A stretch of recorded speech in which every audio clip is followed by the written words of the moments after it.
আসসালামু আলাইকুম, কেমন আছেন সবাই? আশা করছি সবাই খুব ভালো আছেন। আমি আর দুষ্টু সাবারটাও আলহামদুলিল্লাহ ভালো আছি। সকালে আজকে ঘুম থেকে উঠেই দেখি বৃষ্টি আর বৃষ্টি, কি একটা অবস্থা! এবার বর্ষাকালে বৃষ্টির পরিমাণ খুব বেশি হচ্ছে।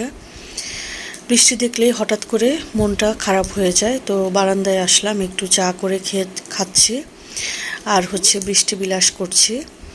এরপরে দুষ্টুটাকে একটু স্কুলে যাওয়ার আগে তাকে দুধ খাইয়ে দিয়েছে।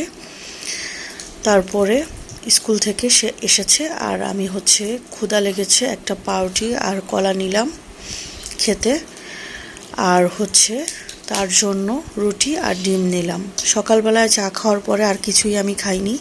আজকে শরীরটা খুব একটা ভালো লাগছিল না। চা খাওয়ার পরেই শুয়ে বসে থেকেছি, কোনো কাজ করিনি। সাভারটাকে এনে তারপরে নাস্তা করলাম। এরপরে আরেক রুমে আসলাম বারান্দার গাছগুলোকে দেখতে। তো এখানে বৃষ্টি দেখলেই আমার মনটা কেমন হয়ে যায়। তো যাই হোক, তারপরেও বাইরের দিকে একটু তাকিয়ে দেখছি। আর আমার ধনিয়া পাতা গাছগুলো কিন্তু মাশাল্লাহ খুব ভালো আছে, এখনও সতেজ আছে। ওই সাইডেও একটা ধনিয়া পাতা গাছ আছে, ওটার মধ্যেও পাতাগুলো ভালোই আছে।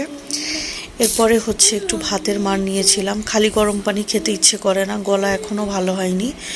আম্মু ছোটোবেলায় আমাদের ঠান্ডা সর্দি লাগলে এরকম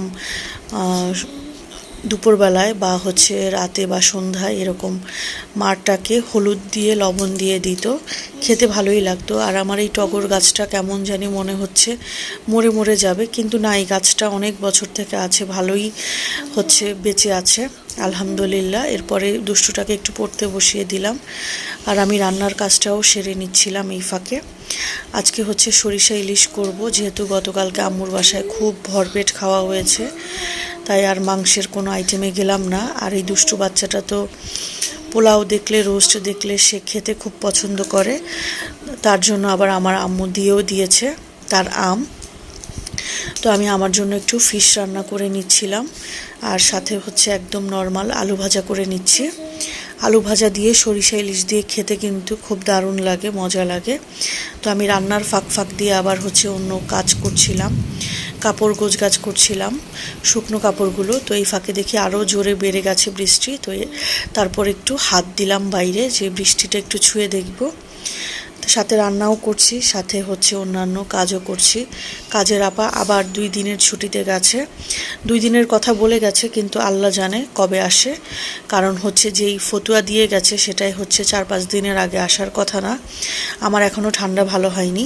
তারপরে দুষ্টু বাচ্চাটাকে পোলাও রোস্ট খাইয়ে দিলাম। আর আমি সন্ধ্যার আগ মুহূর্তে বিকালের দিকে একবার পাখিগুলোকে দেখে যাই। তো সেই জন্য তাদেরকে দেখতে আসলাম। তারা ঝিমোচ্ছিল, বৃষ্টি পেয়ে তাদেরও কোনো সাউন্ড নেই, তারাও ঝিমানোর কাজে ব্যস্ত। এরপরে একটু শুয়ে থাকলাম, শরীরটা যেহেতু ভালো না। এরপরে সন্ধ্যায় একটু গরম গরম ধোয়া ওঠা হালিম আনিয়ে নিয়েছি, খেতে ভালো লাগলো হালিমটা। আর সাথে পুরিও ছিল, যদিও ওই সাবাত দুষ্টুটা খুব বেশি একটা খায়নি, অল্প একটু হালিম খেয়েছে, পুরি খায়নি। এরপরে দেখেন সে ল্যাপটপে কাজ করছে, কত বড় পণ্ডিত লেখাপড়া বাদ দিয়ে। তো আজকের ভিডিও এই পর্যন্ত। আল্লাহ হাফেজ।